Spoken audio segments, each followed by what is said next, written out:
And so my push is not, hey, everyone must do a ketogenic diet. I personally do not do a strict ketogenic diet. But what I say is spend more time with elevated ketone levels. Spend more time like in that wave. You do not want to be all the way glycolytic, sugar dependent, just chasing sugar from every meal, one to the next. You want to be able to fuel your body in that low sugar context with ketones, which by the way, just feels amazing. Like you feel really clean and level-headed when you're fueling with ketones.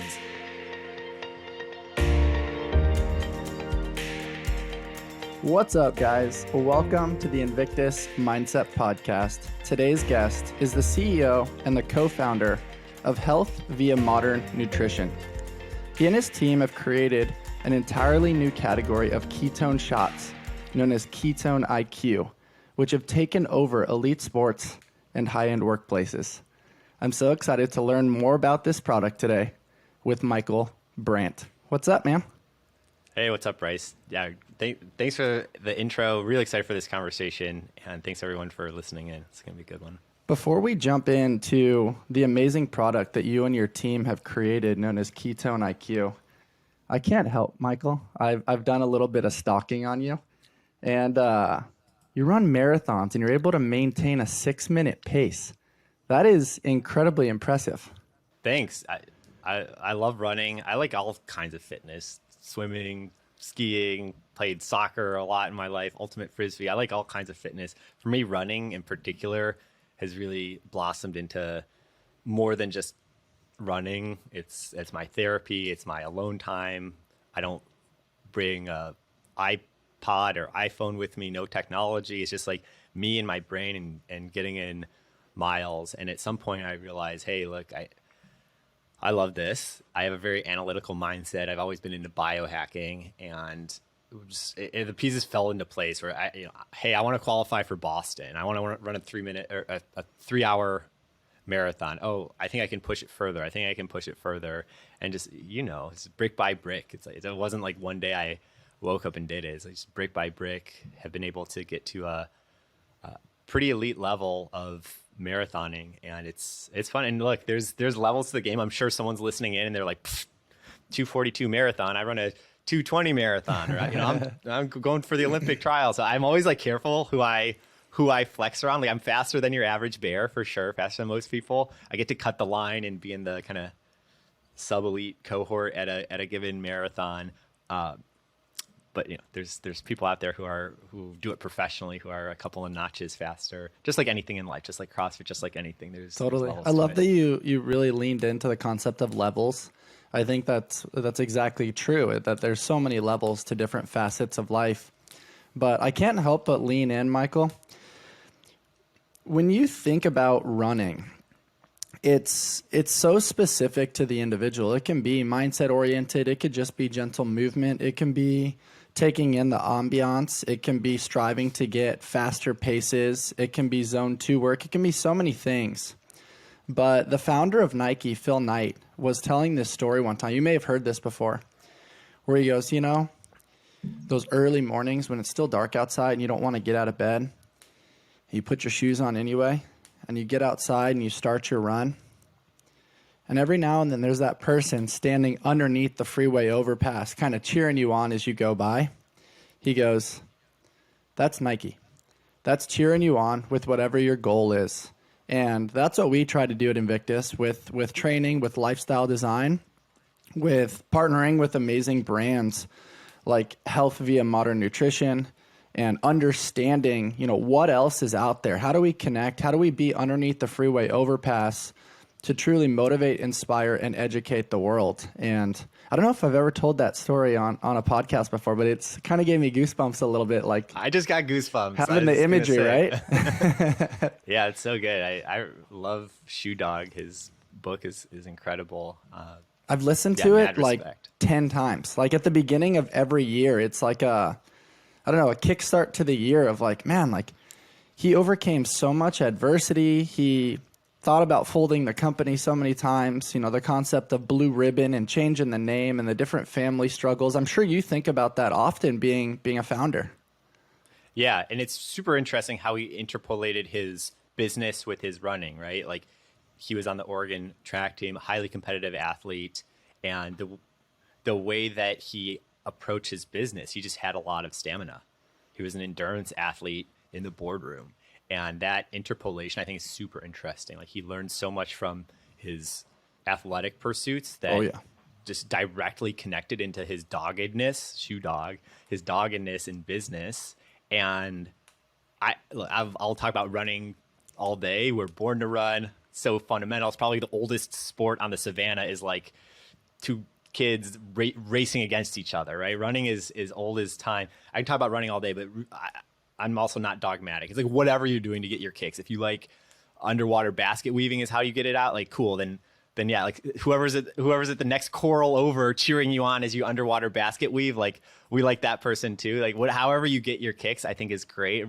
I try to not be dogmatic on, oh, you must run, you must but I do think people are meant to do something active every day. To fill in the blank what that means for you. Being a busy mom and carrying around a 20-pound toddler, hey, that sounds like a kettlebell to me. Like there's a lot of ways to be active in this world, and we should be doing something active every day, and for the fitness benefits on its own, as well as how that transposes into your business life, career goals, everything else. For sure, man. I view it kind of as play. Like whatever your version of play is, get out there and explore that, rediscover that, dance with it, get to know the version of play, but also as a byproduct of the pursuit, you get to know yourself better. And, from my humble understanding, play is the highest form of learning. And subtly, that's kind of what you guys are doing a little bit with H.V.M.N. With your background in computer science and product design at Stanford, how did you ultimately decide that you wanted to create this company? And what was the onset of it? Obviously, an avid runner, great for your mind, helped you navigate stress and some of life's struggles, it sounds like. But then simultaneously, you got into the game of business. Yeah. I've always been interested as an engineer thinking about things in terms of systems. What are the inputs? What are the outputs? And that's what drew me to computer science, engineering mindset. And as I was coming out of undergrad, I had the good fortune. I worked at YouTube, was my first job out of college, just like pure tech job, and learned a lot. I just got very sharp, really like heyday of YouTube, and started working on just personal projects. And in particular, started really getting interested in the human body as a platform. And the light bulb went off for me that, hey, your body is the most advanced piece of technology that you will ever own.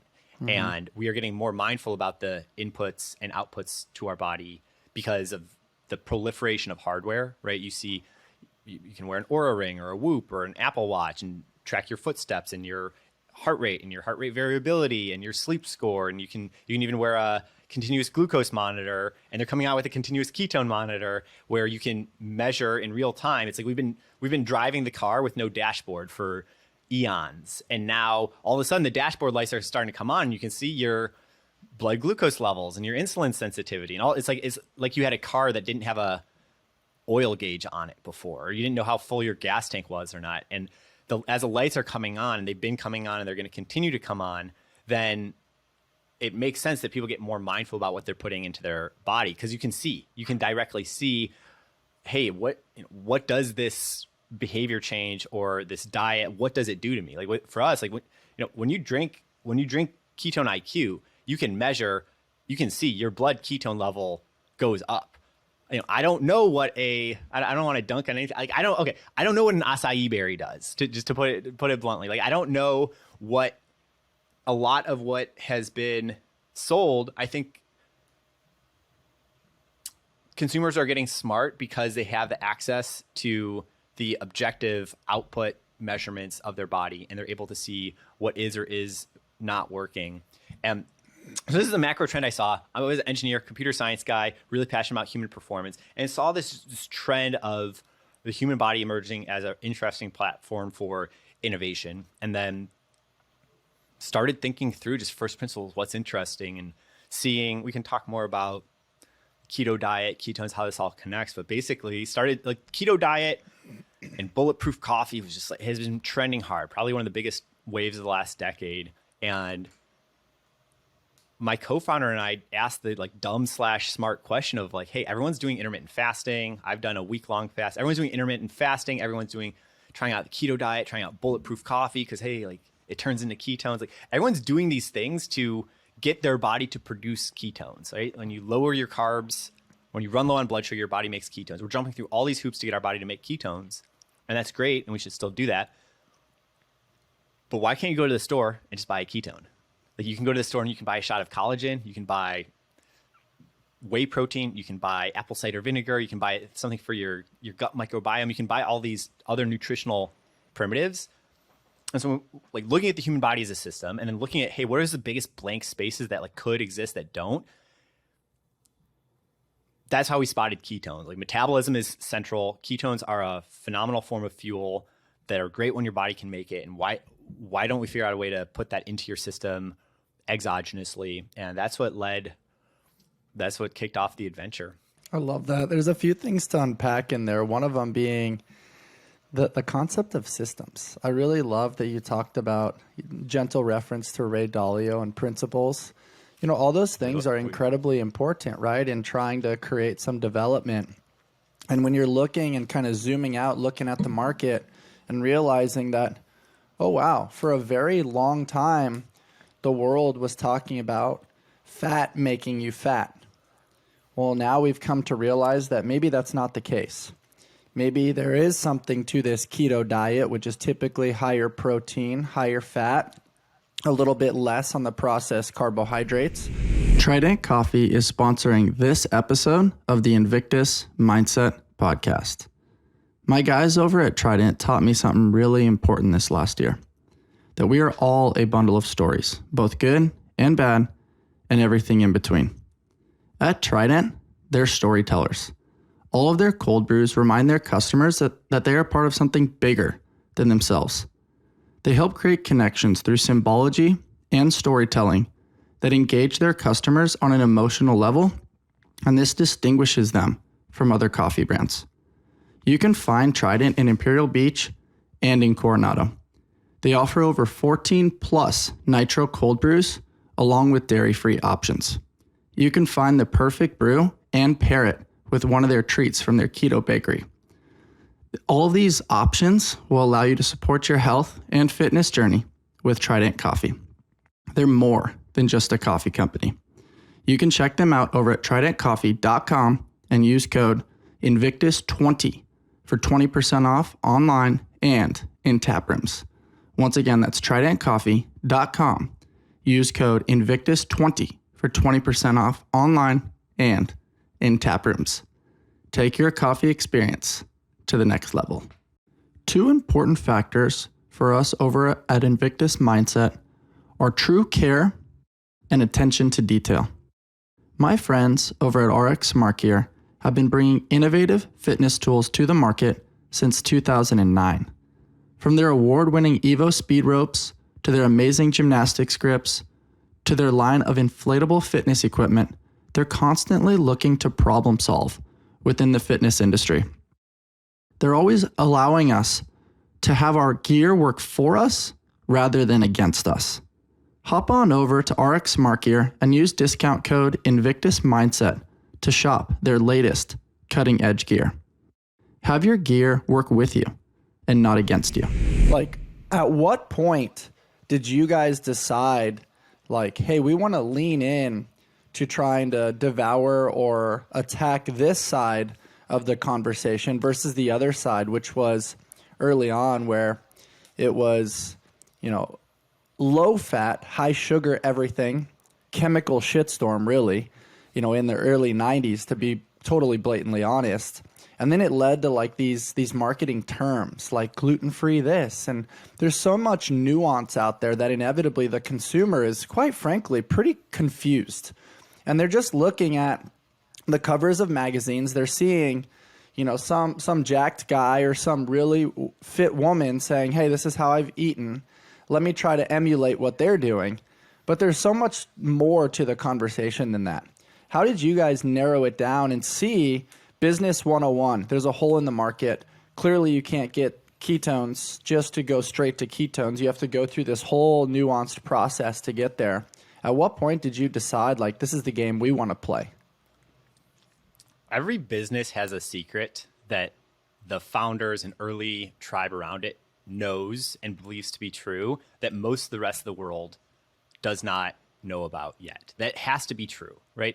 If everyone else already knows the secret, there's no edge. It's already out there in the world. You can't go in and invent coffee right now. It already exists. 1 billion cups of coffee are drink every day. Sure, maybe there's room for a new spin on a new type of coffee. Great. But in general, when you see massive innovation, when you see like Uber, Airbnb, Dropbox, when you see these massive phase changes in technology, it's because there's a secret that the founders know. Google search. I mean, we can go into CPG as well. Like things like, nutritional collagen wasn't really on the map a decade ago. CBD wasn't on, came on the last couple decades. Gatorade invented the idea. First in Thirst is the Gatorade book about how, in the 1970s, everyone was drinking water. They started feeding the Florida Gators, the football team. Hey, the salt that you're losing in your sweat, maybe we should replace that in the drink that you're drinking.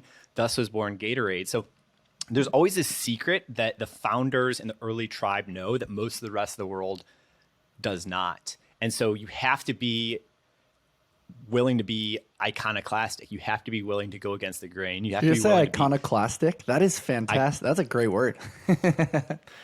Yeah, I can tone it down too. Sorry, I like that. Ride that wave, man.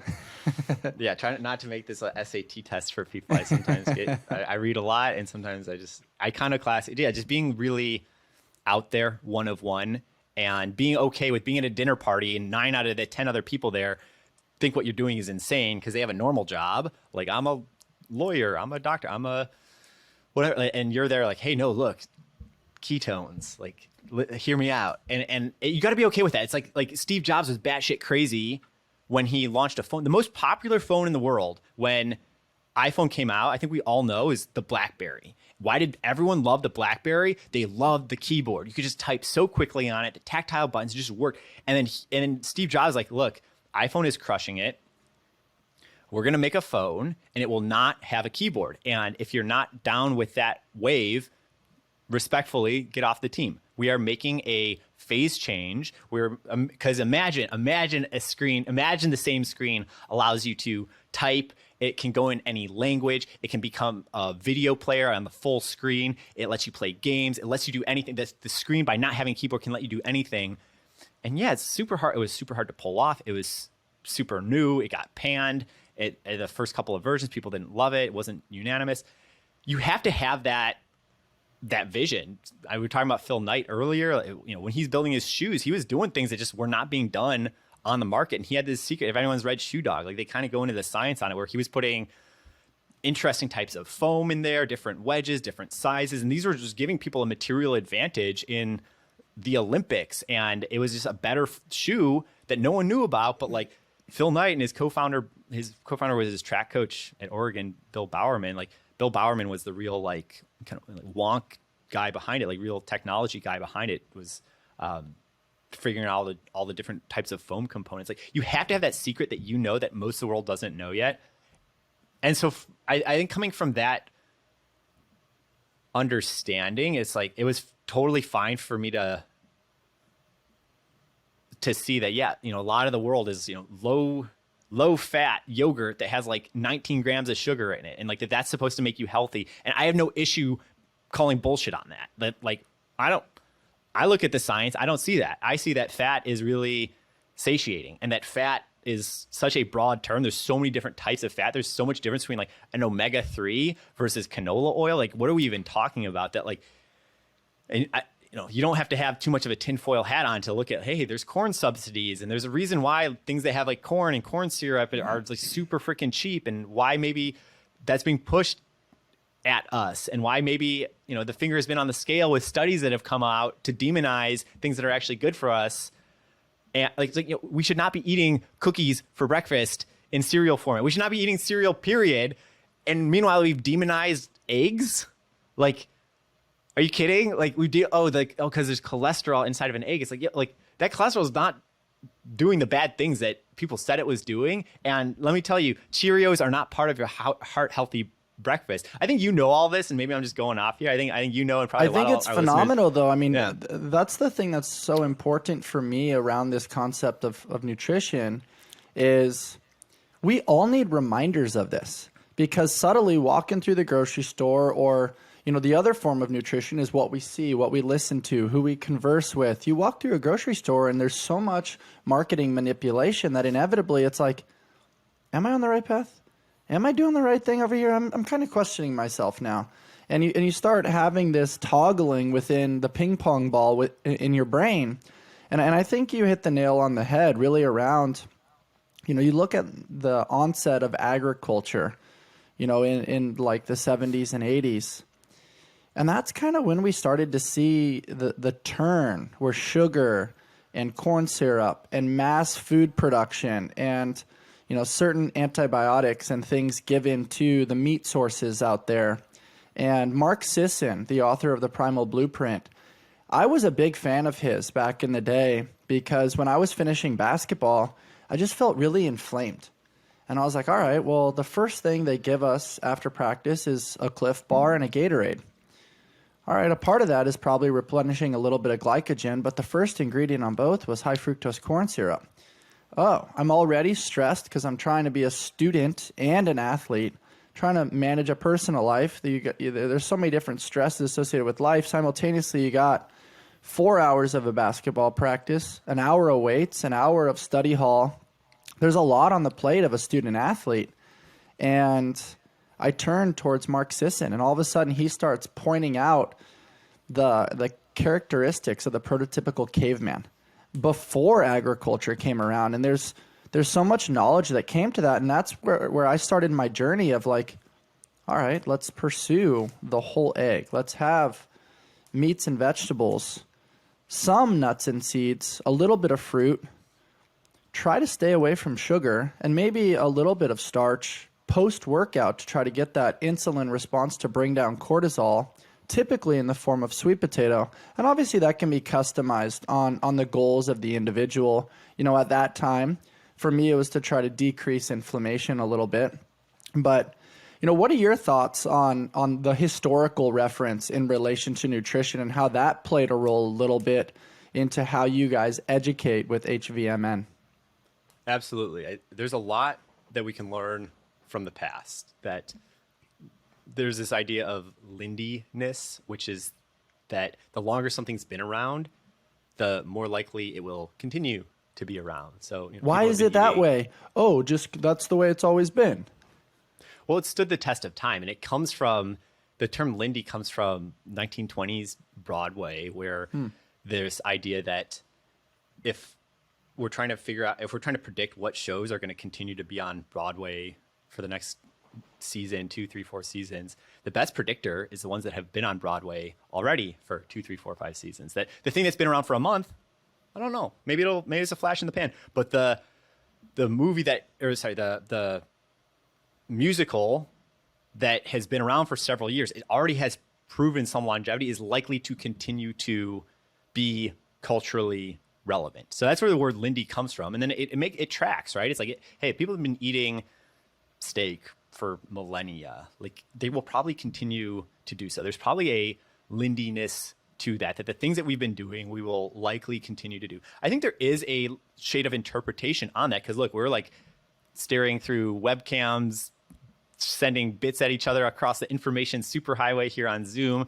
I don't know about you, but I fly in airplanes sometimes. Like, we can use things that are modern. I think it's to the individual to think through, okay, to what extent do I want to bring new technology into my life? Like, I don't think that Lindy means you need to be a total technophobe and go live like a literal caveman. But I do think that the initial pass on anything that we adopt into our lives should be, hey, would my grandma recognize this? Would my ancestors recognize this? And then you can take a layer of interpretation. My grandma probably would not have, my ancestors would not have recognized a Zoom call, but they would recognize the need for like community and connection and interplay between individuals and tribes and whatnot. And the way I think about it is, new technology works and is great insofar as it captures the spirit of something that is Lindy. Like it captures the spirit of something that has always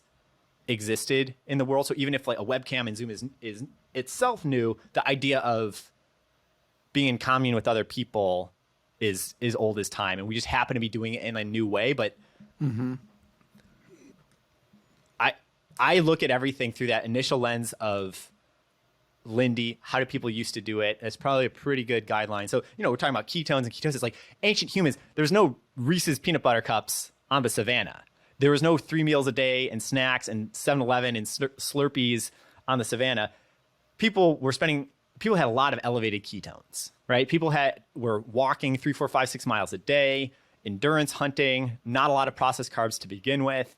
People were fueling largely on ketones, and it was a spike of sugar, spike of carbs was the rare thing. Sure, hey, there's some blueberries here, there's some grains, but that was like the rare occurrence.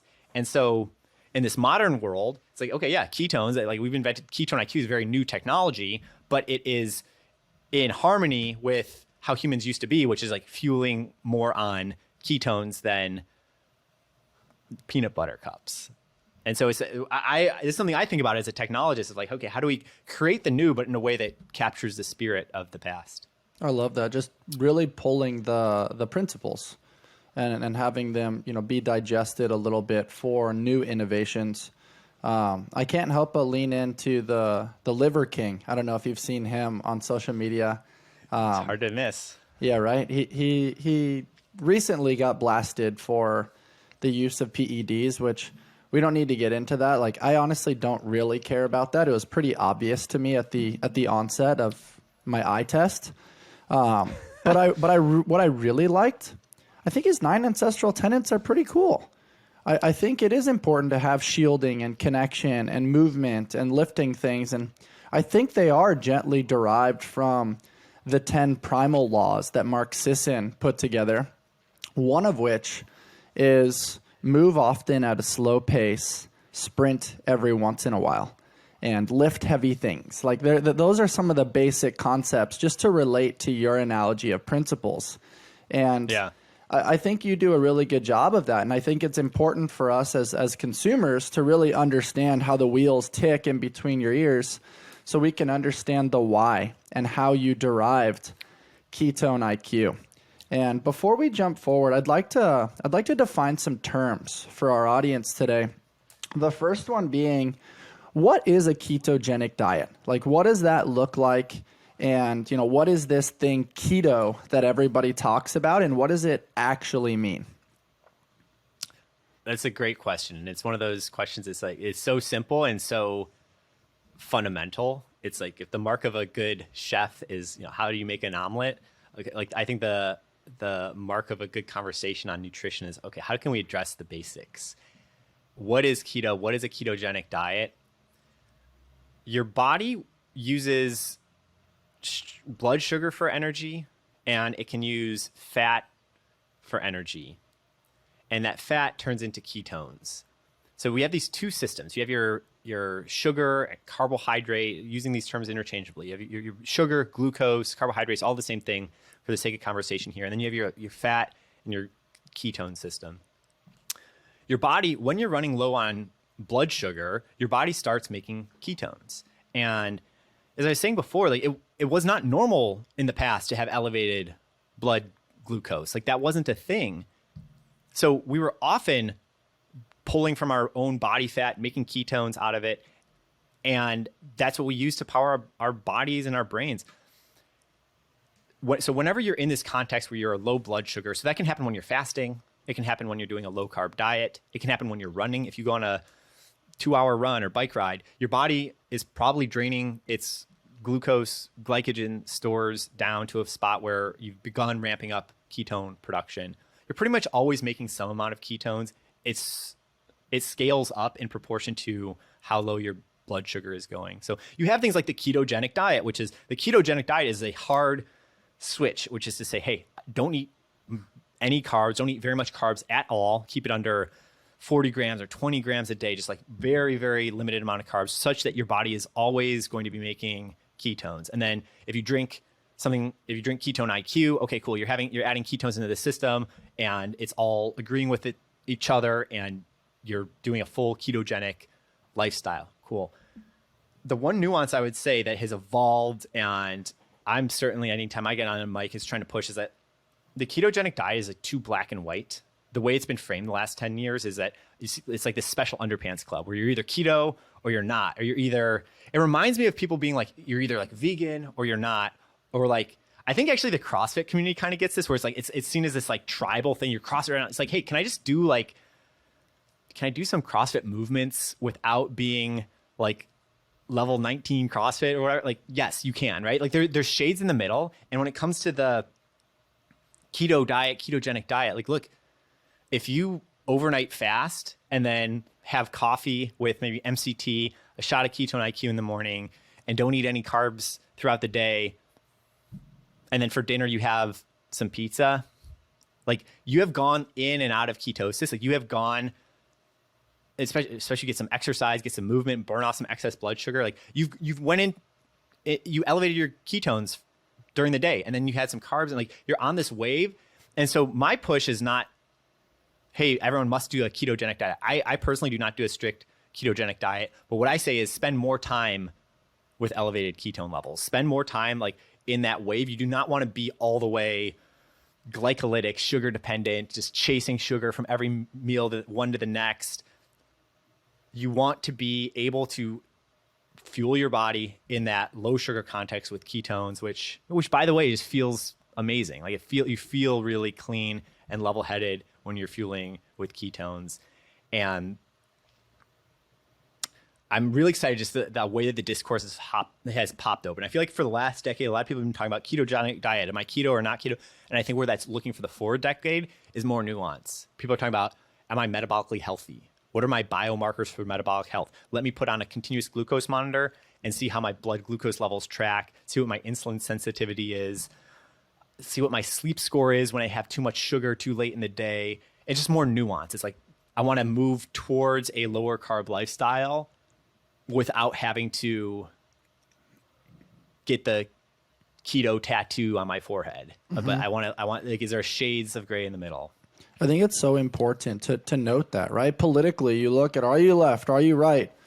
So many people lie somewhere in the middle, right? And they might lean one way or the other.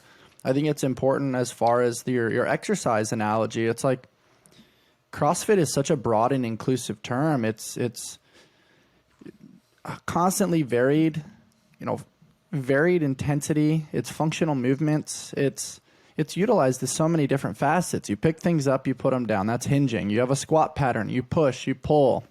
You integrate monostructural movements, whether that's running, rowing, biking, double unders, burpees. And then there's obviously complex skills in the form of gymnastics. And I think it doesn't have to be, I'm level 19 CrossFit, as you mentioned. It can be, no, I incorporate some functional patterning with some of the other things that I do. And I think that very much relates to the conversation of, you can be ketogenic on occasion or throughout your day where you have ketones in your system, but you don't have to have it stamped on your forehead, right? Like, we do podcasts, but we don't have to be categorized as a podcaster, right? You don't have to carry the label with you. It just is a tool that you occasionally reference or use. Is that a fair way to kind of summarize it? I love it. Yeah, it's be like water. All right, Bruce Lee. Go and do what you need to do to move the situation forward. If you're in an airport and you haven't moved around and you're feeling kind of gunked up, do some yoga flows. Do you have to be a yogi? Do you need to even turn on a yoga podcast? Like, what Warrior 1, Warrior 2 feels like? Just do it. And yeah, you don't have to have the label. You don't. Am I a podcaster? Am I doing yoga with a capital Y right now? Just like, let it go. Like, let go of the constructs and just rise to the situation of what your body and mind need in the moment, and resist the need to put labels on it. Do you need to be a photographer to snap a photo? Like, I don't think so, right? Like, you just I think that's a really interesting meta point, Bryce, which is that I didn't know. I didn't know we were going to get into this philosophical today. It was like, yeah, do things without having to apply a label to it and have all these questions around your identity and do all this like overthinking about it. Just do what you got to do. Like, Yeah, totally. you flow with it. Going back to some of the storytelling around how you created HVMN, I couldn't help but note that you talked about sitting at a dinner and everybody's kind of got the normal jobs. You've got the doctor, the lawyer, the dentist, the firefighter, things that fit into the normal construct of the human brain where they, or as humans, we want to categorize people or like, oh, when I open this box, I think of this person. When I open this box, I think of that person. But in reality, we're many things all the time. And something that came to mind is when you're pursuing something that is life-changing, is potentially world-altering, like Ketone-IQ, the quote that comes to mind is, "Do not go where the path may lead. Go instead where there is no path and leave a trail." And it's a lonely journey sometimes because the world doesn't totally conceptualize because it doesn't fit into a box. And inevitably, you're with the machete carving a new trail, trying to figure out how to get to a new destination that people don't know about. And so to wrap your head around that as a consumer, sometimes it doesn't fit the historical narrative. This episode is brought to you by Mush. My friends over at Mush created an incredibly cool product of ready-to-eat overnight oats. And for those of you that listen to the podcast often, you know simplicity is the ultimate sophistication. And Mush has done just that, as their products have no more than 7 clean ingredients that are dairy-free, gluten-free, with no added sugar. Mush started right here at Invictus, as they had a vision to create convenient, healthy, and clean nutrition. And this landed them on Shark Tank, where the famous Mark Cuban invested in them. Now they're found in retailers all over the country, including Costco, Sprouts, Target, and Whole Foods. Check out my friends over at www.eatmush.com. And I think today, throughout our conversation, we painted a good picture as to, yes, you reference historical things, but then science, in my humble opinion, is a point in time. You question it, you explore it, you deconstruct it. You see one of my favorite slogans, which is from LSKD, a Australian apparel brand, is, if there's a better way to do it, let's find it. And I think that's super cool when you look at, you're a triathlete. There's 4 phases of the triathlon: running, swimming, biking, and guess what? Fueling. That's the one that's often lost. And I've heard you talk about that on a podcast with Lance Armstrong. And so I think it's very important to gently have, as you mentioned, a new discourse. Unpack this a little bit differently with some slightly different lenses and make sure that people understand that you can integrate ketogenic principles without having to be somebody. It's like, oh, I only eat keto. Yeah, it's about taking newness, inventiveness, being first tracks in the snow, as you're saying, and doing it in a way that rhymes with something that's already going on in the world. You can't go too much out. You can't go on like a crazy limb as an entrepreneur or technologist and make something that no one wants, right? Like it almost goes without saying. Like you can't make something crazy that's like too crazy. There is such a thing as too crazy. A lot of startups don't work. Like they're making the wrong thing or they're making something that doesn't quite click. It's that combination. And if I knew all the answers here, I'd be Warren Buffett. There's a way of creating newness in the world that is unique, that you can own a community around, own IP around. All the stuff that we are doing at HVMN, you can create newness around it while also having it resonate with, people fundamentally reach for something that gives them energy in the day. We did not invent that usage pattern. People are already wanting a pick-me-up. They're having a Kit Kat bar or they're slamming a 5-hour energy drink. People are already reaching for something to get a pick-me-up at 2 p.m. So in that sense, like we don't have to invent a usage occasion for what we're doing. we didn't invent. It's not like we invented this random widget and we're like, hey, go, good luck, or like invent a 25th hour in your day to go figure out what to do with this. It's like, no, like there's literally already a slot in people's day. For us, like the main slot is, you wake up in the morning and you want a nice sunrise. People usually have a ritual. They have something that they eat and they flow through or drink, and they get into their day, and that like morning energy rise and taking Ketone-IQ and starting your day with elevated ketones, which you probably already have from overnight fasting.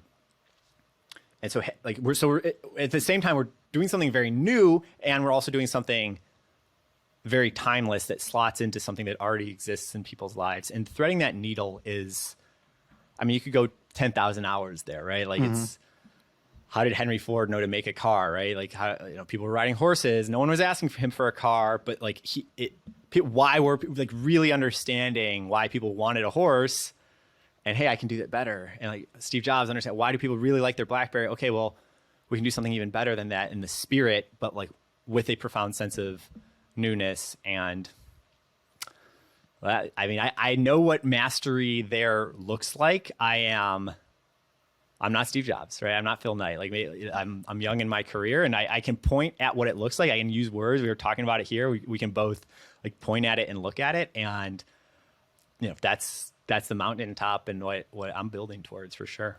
I love that. I have a little bit of a pushback question around the ketogenic diet, something that I'm genuinely curious about, but it's very blanket statemented as, have protein and fat. Well, encompassed in protein is something like whey protein, which, if people don't know, that does create a little bit of an insulin response.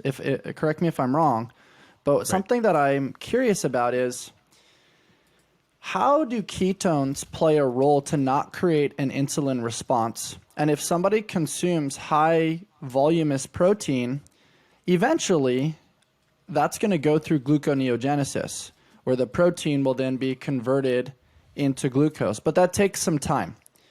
What are your thoughts, and how can we educate people around the role of gluconeogenesis in relation to ketogenic principles? Yeah, so that's a really good question, which is, just to say it back, that when your body is in a low glucose state, your body starts reaching for other fuel types. So it will start creating ketones from fat, and you're right, it will start pulling from protein, because protein can be turned into glucose through gluconeogenesis, as you say. So if you're eating low carb and you're exercising a lot and having no carbs whatsoever, but you're having protein, in a way, that protein is just like really expensive sugar, because like you're eating,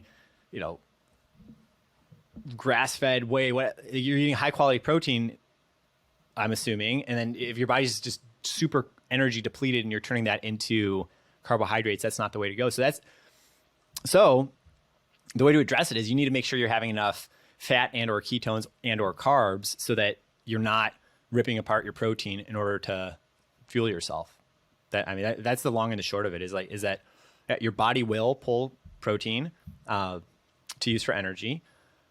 There are interesting things like ketones. So having elevated ketones actually protects your protein. You have less catabolic effects, less breakdown of protein when there are elevated ketones. Again, whether that's your body is producing them or you've drank it exogenously, you have less protein breakdown. You actually increase if you're also eating protein on top of if you're having carbs. So there's a few different studies that have been done where if you have gold standard recovery, so you have like a smoothie after a workout with protein and carbs, if you also have ketones stacked on top of that, you have a increase in muscle protein resynthesis. So when you work out, you're ripping up your muscles, and then you have your post-workout, you have your protein that rebuilds the muscles bigger and better. If you have ketones, that accelerates that process. It protects your protein so that they are ripped up, so that the protein resynthesis happens more efficiently when there are ketones present. So yeah, it's all connected. It's all like, I think that's really good information for people that are like body composition oriented and really want to enhance the muscle protein resynthesis. So that way they're not getting that breakdown and not consuming so much protein that just ends up being really expensive sugar, as you described. it's a super popular way that our product is used, that Ketone-IQ is used, is in the bodybuilding, weightlifting community. A lot of sports where people have to meet weight. So Jake Paul in his big fight with Anderson Silva was drinking a lot of ketones because you got to make weight. Where one of the things that happens when you're trying to make weight, you're fasting and you're exercising, and sometimes it's counterproductive because you're breaking down that protein into energy. But if you have ketones, if you're drinking ketones, it basically like ices that breakdown process. So that's a really popular use case, is like bodybuilders and people really into body comp or hitting a certain weight, using Ketone-IQ for the appetite control effects, and also using it for just what we've seen in the science, where having elevated ketones protects your muscle protein. Totally. When you're looking at an athlete like Jake Paul, for example, that there are, high components of anaerobic activity where it's very explosive. That's known to be carbohydrate fueled for the majority of athletes that play in that style of arena. Can you help people understand around the all or nothing approach, where, we talked on it briefly around ketogenic principles, where you don't have to be either or. But what I think is so cool about Ketone-IQ is that you can stack it. You can have carbohydrates with it and still have elevated ketones in your system. So it doesn't mean you have to be exclusively on a ketogenic diet, especially if you're a performance athlete that has very explosive, very high output moments within your career. Yeah, that's a really good point. And it's not an either or thing. You can think about it like a hybrid car, where if you have a Prius that has a gas tank and a battery in it, it's additive. So when you are normally driving around town, you're using your battery, but if the battery runs low or you're really gunning it, you have a gas tank that is able to supply you also with energy. And they're used in different contexts. And so our body has these two different energy systems, right? We have our glucose, as you mentioned, like a sugar. Like if you're going to go do a really hard 15 minutes, it's going to be very glycolytic, right? If you're running a mile or two, or you're doing like a very intense HIIT session, it's going to be mainly glycolytic. Once you start going into longer efforts, then fat ketone system comes into play, because that's kind of it's like your longer but slower but more efficient energy system. I'll use maybe a helpful or maybe a overly nerdy analogy, which is like in your computer, you have your RAM and you have your hard drive. Like your RAM is like the quick memory that you're using as you're loading different apps. Like it's all loaded into RAM, but then you can have like 100 times or 1,000 times more like photos and MP3s and apps installed and all sorts of stuff that's on your hard drive that's not currently loaded into RAM. So like RAM is the RAM is the sugar, it's the glucose, and then your body can store orders of magnitude more fat, and it's this super efficient fuel source for the longer run. So we've seen some really interesting things, like when we did a big study, or the University of North Georgia, it's one of the largest senior military colleges in the U.S., and we do a lot of work with the Department of Defense. By the way, we always, a lot of the genesis of Ketone-IQ came out of a multi-million-dollar contract we have with the Department of Defense Special Operations Command. And there's a recent study coming out of University of North Georgia where we looked at what happens when you do an aerobic effort that's followed by anaerobic. So like you run and then you do sprints on a bike. And we saw that when you have ketones, you're basically able to protect your glucose, your glycogen, for those sprints that come later. So just to make sure I'm really clear. Oh, that's actually really cool. I never thought of it that way.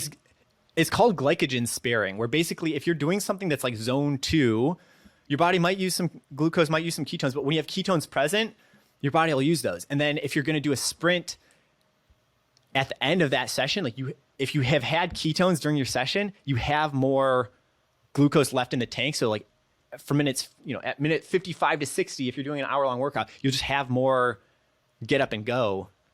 And that's really interesting for anything, for a basketball game. Like the fourth quarter, the pressure is on, right? You're in a bike race. Okay, we're biking up the freaking Alps all day, and then it comes down to the wire, the last parts of the race. We're really freaking sprinting it out. So I think Some that's really interesting really stuff. crucial. I mean, you look at, a marathon's a great example. People getting ready to hit that wall right around mile 20. This can be a very cool tool for that. You look at a CrossFit athlete where typically there's some sort of machine buy-in, whether that's a row, a run, or an assault bike, before they then go do more anaerobic style work with a barbell or with an awkward object or gymnastics. And I think that's really cool to note as to the specificity in using it as a tool to elongate the potential usage of glycogen later on and prioritizing the usage of ketones. Yeah, it's all about metabolic flexibility and having different options available and not having like a black and white sense of like, oh, this is the fuel versus this. It's like really the best athletes, they have a bouquet and their body is trained to be able to draw on different types of fuel as the moment arises. Yeah, that's rad. When we're looking back, you mentioned it briefly, your relationship with the Department of Defense. And I know you were briefly on Shark Tank. You decided to not go with those guys. But I do think it's important to reference, inevitably from a business development standpoint, trying to prioritize principles and systems, there's going to be a little bit of a funding campaign that goes on. How did you get in contact with the Department of Defense, and what role has the product played with some of the special forces? Yeah, that's a good point where whenever you're developing something new, the first thing you want is a customer. Our first big customer when we launched the world's first ketone drink was the Department of Defense, and we got a multi-million-dollar contract there. And we have Pete Pace is the former chair of the Joint Chiefs. He reported to Bush and then Obama, highest ranking military officer for those who don't know. So he's a board observer. We've been really plugged in with the DoD because they've long been interested in this idea of metabolic dominance, that, okay, we have the best guns and bombs and planes and ships and cruisers and all of that. How do we make sure that we continue to have the best humans that we have? There's so much, I've heard different ballpark figures that, $1 million of resources go into training a Navy SEAL or a special forces soldier. And if you can improve that person's performance or extend the longevity of their career, that's materially worth something. So that's been interesting. Like the DoD has a participant population that's just like very interested. Like you or me, like I want to run a better marathon. You want to excel at CrossFit. Like we care, but who really cares is the person whose life is on the line and the like chain of command that's meant to support and back up that person. So it's been a highlight, honestly, of my career to be able to work with America's finest and be able to visit these bases, just get to know people, get to help them out, get to help make their lives better. Ketones when you're in altitude or you're in a really strenuous environment, like they just help a lot. Like your brain works better, you're able to be more sharp, and getting to work with these guys and being able to play a part in helping them achieve their mission, helping them achieve the nation's goals has been honestly like super fun part, super honoring. I'm very humbled on that aspect of my career. You're definitely making a difference, Michael. I mean, when I cross paths with a lot of my Navy SEAL friends being out here in San Diego, MREs just aren't cutting it. I mean, it's stuff that has a very high concentration shelf life. High in sodium, typically is meant to kind of plug you up a little bit so you're not having to use the restroom too frequently. So it's typically not super fibrous from my understanding. High calories, so that way you can focus on the task at hand. But I think the long-term effects is putting a little bit of garbage within these really valuable resources that have gone through millions of dollars worth of training. And so it only makes sense to me to fuel these guys with something that's going to help them perform at a high level. The Ketone-IQ seems to have a pretty good shelf life from my understanding as well.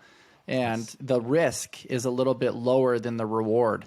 And so I think there's some tremendous highlighting that needs to be portrayed on that. So that way it's more well versed, more utilized, and it's a tool that you can toss into a pack and isn't overly heavy. You know what I mean? So it can be multi-versed in many facets to keep our special forces performing at an incredibly high level, consistency over the duration of a career, and then even the afterlife of their special forces. You don't want to eat so much garbage and then all of a sudden you get to the other side when you're becoming a civilian and now your body is just beat up from some of the fuel. We want to mitigate that and try to preserve the integrity of the highest functioning technology that we know, as you mentioned, being the human body. Yeah, a couple of points on that. I think it's really, really well said, Bryce. And one is, it's so cool the way that the armed forces, especially at the special forces level, the rigor at which they evaluate. There's always an endpoint, right? There's always a mission parameters and an endpoint. And it's just very objective about it. And as you're saying, it's like, okay, we can only carry so many kilograms on our back. Like every gram needs to count in that. And the rigor with which people are thinking about their kit and what they're having on them and what are they truly getting out of it is just like, it's super inspiring. And I think the biohacker in me and I'm trying to whoop ass at like spreadsheets and Zoom calls here, and like seeing the way that people dial in when it's their life on the line or their buddy's life on the line is just like a whole other level. And what's cool about that is that there's a lot to learn from that for myself and the rest of the civilian population, where we're all kind of doing that. I don't like, my wife is driving my daughter to she's going to the grocery store. It's like, there's a mission, there's parameters. How much you carry? You can only carry so much. If anyone's, if you got a kid or anyone's got a kid out there, it's like, yeah, you can only carry so much on you at a time, and things get complex. Like you can only carry, like what is going to make the top 20 list of what you actually carry with you? What gives you energy? What's good for you or not? I'm not saying that, a mom going to the grocery store is exactly the same as a Green Beret whooping ass, but like there's some parallel where like, we all are the hero of our own journey. We're all trying to be our best selves and achieve what we're trying to achieve. It just so happens that special forces and Olympic athletes and some of those folks that we work with are, extremely dialed in on that. But I think a lot of us actually see our life that way. It's like, we have our career, we have our family, like we are trying to drive to an endpoint. So there's a lot to learn from the way elite operators move in the world. And I've learned a lot, and it's been super honor of my career to be able to work with that group of folks. What you're doing is incredibly inspiring. I read something the other day around make your eulogy more impressive than your resume. And I mean, your resume is already incredibly impressive, especially being a Stanford grad. And I just think it's so cool, the fact that you're carving a pathway, but more importantly, taking the time to educate so people understand how they can appropriately dose and use this source of fuel. So that way it's not just, oh, it says keto, I know that word, let's go access that browser. Oh, I don't eat keto, so I can't use this product. It's like, no, this can be a tool that is kind of a secret weapon. You know what I mean? Yeah. I reflecting on that, like it was awesome to go to Stanford. That was definitely a privilege of a lifetime to go there. Like I think I did pretty well in high school and was able to land into Stanford, and that was awesome, and learned a lot there. And I saw people's career paths just from the inside of that level of elite institution. I saw people's career paths break one of two different ways, where you either go to Stanford and like, okay, you're really good at the game. Like you're good at getting prestige. You're good at getting like great resume, great this, that, and you can continue doing that, right? Oh, okay, now I got to go to Harvard Law School. Okay, now I got to go to the best firm. Okay, now I got to, like, you can either like chase the prestige because you're good at it, and like you keep, okay, I want another badge, I want another level up on my resume, whatever. Or what I did, and I'm not putting any value judgment on it. I think everyone can live everyone is living their own hero's journey. It's all good. But one thing you can do is you can say, you know what? I kind of said, you know what? I got enough prestige. Like people will always think I'm reasonably smart. I can always kick open some door. I'm good. Let me go do something new and different. And I think the ultimate way to get a great eulogy, as you say, is like you actually have to create your own prestige. Like if you can you can be anointed by XYZ institution that already has prestige, but you know what's really prestigious is inventing Nike. Like inventing your own institution is I think the coolest thing that you can do to make a mark. And like creating Apple is cooler than getting an MBA from I don't care where, Stanford, Harvard, Wharton, whatever. If you create the next Apple, like that is just 100 times cooler. I see it as like a seed component, sort of, where it's like you can be a branch that's already tethered to a really strong, prestigious trunk, or you can plant the seed and over time foster that soil, water it, nurture it, position it so the sun kisses it appropriately and grow it into your own prestige. Yes, and 1,000% to what you just said. And the key thing about that seed stage is it's super unprestigious. It's like you go from I was Stanford. I got into the most competitive job there's like peak of YouTube, and Google had just acquired them as like the best job in Silicon Valley, like prestige. And it's like, hey, yoink, I'm gonna go do this startup that like is working in interesting parts of biochemistry on the human body, and like no one understands it. What the hell is this? Like not paying yourself anything. You're just like, no one's heard about you. You're grinding it out. And it's funny because I think sometimes the prestige can work against people, where that's where people kind of like to mythologize the college dropout, because like they didn't fucking care about prestige to begin with. Like they just roll up their sleeves and get stuff done. Like they're not trying to worry about the like kind of Ivy League progression of getting the next badge. Because when you go and create Nike, like we've both read Shoe Dog, like that first period, you are just eating muck. Like you are just on red eyes to Japan and getting bent over the barrel, and like it's not fun. Like your friends don't think what you're doing is cool. Like you'll see who your friends are. I will say that. Like you'll see who's like supports you versus does not, and like whatever you start doing, it looks like nothing. It looks like a toy. It looks like a joke. I went to college with the people that started Snapchat. Evan was a year after me. The guys that started Instagram were a couple of years ahead of me. Like you see when it literally starts off, it's a joke, and everyone thinks this person is Bush League. Like, what are they doing? This is like, okay, sure. And then they just don't quit, and they keep cracking at it. And then they're at the next party handing out cards, and they're at the next thing, and they're at the next, oh, someone invested $25K. Oh, they got another buddy to join their team and start coding with them. Oh, wait, people are talking about it at this other college now. Oh, like you start to see they just like do not give a shit that they are doing this random rag of a project that has zero prestige on it. And then they build that seed up into a spot where like, you know what, it's pretty cool to be CEO of Instagram or Snapchat or what have you. But I just, the point there that I want to say for you, Bryce, is like, there's that like, and I may be saying it all to the listeners and just to reiterate on it, that seed stage, it's super ugly. It's super not prestigious. And that pressure will like turn you into a diamond, or it'll crack you. Man, I can't help but just like take that in for a moment, because not only that I personally need to hear that, but I think a lot of people listening will derive a ton of value from that. But it's also, for me, when you look behind me, it's a peek behind the curtain into the authentic version of Michael Brandt. And it was amazing to see you really show your passion for this project and the true impact and legacy that it's making, not just for the DoD, but for the broad and inclusive world, to pursue their peak expression, seek their edges, and really maximize their human potential, which are all things that we love to tease out a little bit on these incredible conversations. And Michael, you're rubbing elbows with some incredible high performers. We mentioned briefly Jake Paul. You've done some cool stuff with famous biohacker Ben Greenfield. You've connected a little bit with Lance Armstrong. Who are some of the other people that you're able to connect with on this hero's journey?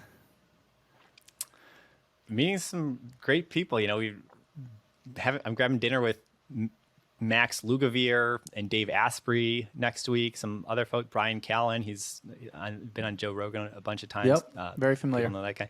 Yeah, it's been super cool. Like I was chatting with Ashton Kutcher when he was training for the New York City Marathon. If anyone follows Ashton, like he did the New York City Marathon. It was his first marathon.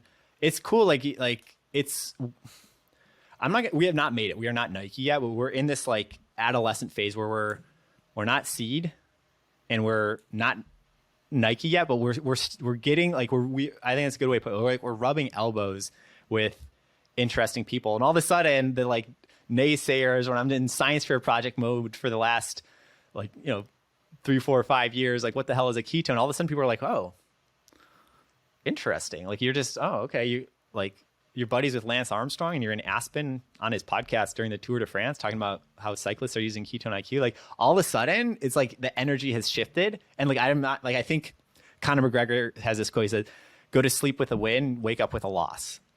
So I'm not here to like celebrate my laurels, give myself a pat on the back. As soon as this call is over, I'm like hitting it, and I'm going to be here till 8 p.m. jamming, right? So it is not a self-congratulatory thing to say. It's that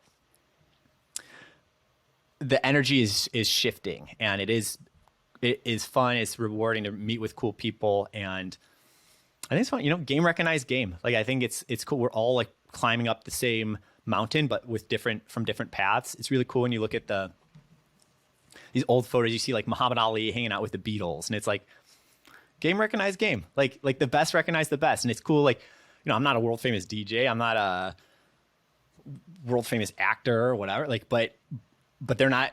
They maybe haven't raised millions of dollars and done deep R&D with the Department of Defense, and so you get to hang out with some interesting people when you are along your own hero's journey and building something interesting. You start to meet the other people. Like, I don't know, it's cool meeting you, man. Like why, like we wouldn't be talking here if we weren't both like building something cool on our own journey. It's like, we would just be Michael and Bryce. But yeah, sure. Maybe like randomly meet each other, grab a beer. But like the reason that we're here talking is like, hey, we're both building something interesting that gives a context. It gives like an energy around it. It's like, hello, what's up, fellow traveler, right? Like we're both hiking up Mount Fiji, and it's like, what's up, bud? Like we're climbing the same thing. Like you're wearing your pair of shoes, I'm wearing my pair of shoes. Like, but we're in different bodies, but we're doing the same thing. And yeah, totally, it's that, yeah. I love that. Game recognized game. There's such a swagger to that. I think that might be like your next piece of merch that you release or something like that. Well, let's get it out there, man. What's that famous line? People will forget what you said, they'll forget what you did, but they'll never forget the way you made them feel. And Ketone-IQ really makes me feel good, man. In the past, like, especially on some of those more stressful moments, as you mentioned, hop into a red eye. I'm actually hopping on a red eye tonight to head out to Wadapalooza. And it's like in the past, I land at 6 a.m. and I'm like, shit, I got to get my shit together, pop a 5-hour energy. And then I'm at the venue, like running around. It's like, no, I'm not doing that anymore. Now I'm going to lean on Ketone-IQ. So I'm not getting those jitters. I am feeling good. My body's utilizing the ketones as fuel. And so, for people like me, I'm sure there's lots of others out there very similarly, on their own hero's journey, fellow travelers, as you alluded to. It's an awesome tool. It's something that can really co-pilot your journey to become the best version of yourself. And Michael, this was such an amazing conversation. You're not too far away. I got to come up and visit you. Let's do it. Let's do it soon, Bryce. For those of you listening, if you enjoyed my conversation with Michael Brandt today, please leave a rating, a review, and subscribe to our podcast. These are some incredible conversations. I am jazzed up, Michael. Thank you for joining me today, and keep kicking ass. Thanks so much, Bryce. Stay on the hunt for who you've not yet become, guys. Are you over 35 and in need of a solid training program? Are you looking to improve your athleticism and keep up with the younger athletes in your CrossFit gym? Then look no further than our Invictus Masters program. This program places year-round emphasis on mobility and stability exercises with movements that we have seen directly benefit our Masters athletes. Our program is led by Nicole DeHart and offers a training program designed specifically for Masters athletes who are looking to compete at a higher level in the sport of CrossFit. Some of our top Masters athletes in the world train with us, including CrossFit Games champion Kevin Kester, Matt Beals, and Pat Sprague. You can learn more about their stories and the Invictus Masters program by checking out their episodes right here on the Invictus Mindset Podcast. If you'd like more information about the current training cycle or to join the Invictus Masters program, please email Nicole at invictusathlete.com. That's Nichole at invictusathlete.com.